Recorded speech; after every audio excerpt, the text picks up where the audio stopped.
mo ba yan? Ang pangit magturo ng teacher na yan. Ayan tuloy, late tayo na-dismiss. True. Kapag magbigay ng deadline on the day, ay, actually, ano yung mga deadline natin ngayon? Yung deadline ata is bio tsaka physics. Tapos sa physics meron ata.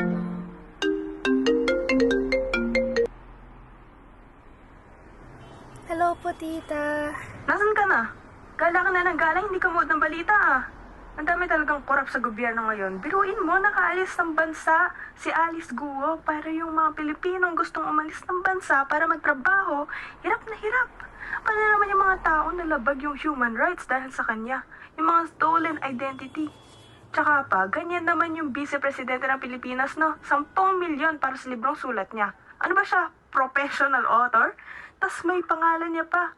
Ang dami namang libro dyan na pwedeng ipamigay. Ba't Sige, kailangan tita. pagawa niya? Bababa ko na po yung call, ha? Mawawala na po ako ng signal. Sige, bye-bye po. Nabilang ng bibig ng tita mo, babe. Walang pigil yung bibig. Oo nga eh. Ganyan talaga tita ko. Rami niyang dada tungkol sa mga political na bagay-bagay. Okay, alis na ako ha. Kasi hinahanap na ako eh. Sige, bye-bye. Ingat ka.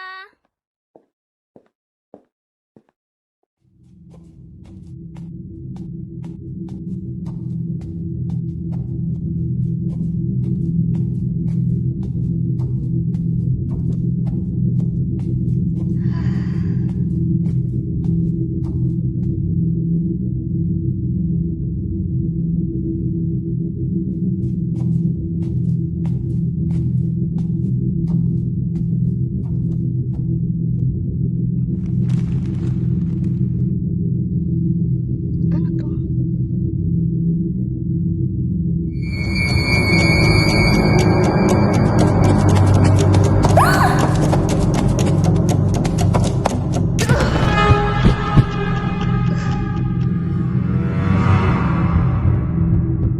Nasaan ako?